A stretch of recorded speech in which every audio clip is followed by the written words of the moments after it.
Hi friends, എല്ലാവർക്കും നമസ്കാരം. അപ്പോൾ ഇന്നൊരു മസാല ചോറിൻ്റെ വീഡിയോ ആണ്. നമുക്കിത് മീൻ കിട്ടിയില്ല, അപ്പോൾ നമുക്ക് കുറച്ച് മസാല ചോറ് ഉണ്ടാക്കാം. ആദ്യം ഗ്യാസ് കത്തിച്ച് ഒരു പാത്രം അടുപ്പിലേക്ക് വെക്കാം.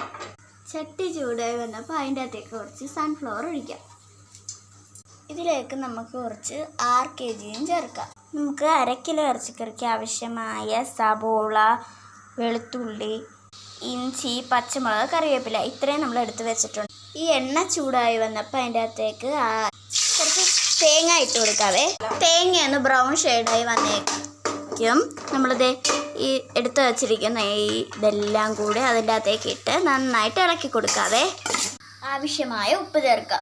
ആവശ്യമായ മഞ്ഞൾപ്പൊടി ഇച്ചിരി കൂടുതൽ ചേർക്കണവേ. എന്നിട്ട് ഇതിൻ്റെ അകത്തേക്ക് ചോറ് തട്ടാനുള്ളതാണേ. മിക്സോട് മിക്സ്. ഇത് നന്നായിട്ട് വഴണ്ടി വരുമ്പോൾ നമുക്ക് ഇതിൻ്റെ അകത്തേക്ക് 2 തക്കാളി ചേർക്കാം. അതിൻ്റെ ഇടയ്ക്ക് നമുക്കിവിടെ കുറച്ച് സലാഡ് ഉണ്ടാക്കിയേ. തക്കാളി ചേർത്ത് നമുക്ക് തീയും കുറച്ച് വെച്ച് ഈ പാത്രം അങ്ങ് അടച്ചു വെക്കാം. ഇനി നമുക്ക് 1.5 സ്പൂൺ മസാലപ്പൊടി ഇടുന്നത്. ഞങ്ങളത് വീട്ടിൽ തന്നെ ഉണ്ടാക്കി എടുത്ത ഒരു മസാലപ്പൊടിയാണ്. ഇതിൻ്റെ സാധനങ്ങൾ വാങ്ങിച്ച് ഉണക്കി പൊളിച്ചെടുത്തതാണേ.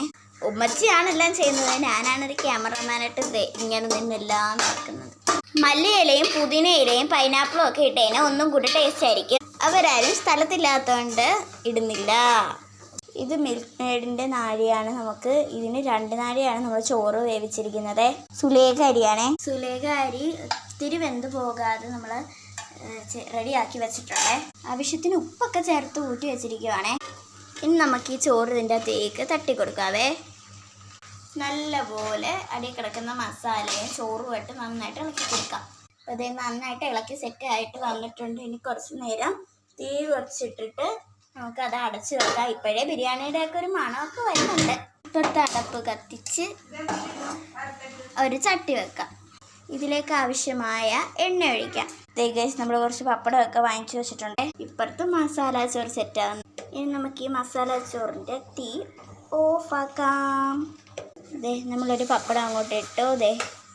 നന്നായി ബോൾ പോലെ പൊന്തി വന്നിട്ടുണ്ട്. അങ്ങനെ നമ്മൾ ലാസ്റ്റ് പപ്പടവും വറുത്തേ. പിന്നെ അതും ഒരു പാത്രത്തിലേക്ക് ഇട്ടേ. ഇനി നമുക്ക് ചോറ് തുറന്ന് നോക്കാം.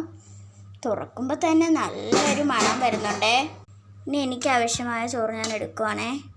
കച്ചമ്പറ്, മസാല ചോറ്, പപ്പടം വറുത്തത്. ഇനി കൂട്ടത്തിലെ രാജാവായ ഒരുത്തനും കൂടി ഉണ്ട്, നമ്മുടെ സ്വന്തം അച്ചാർ.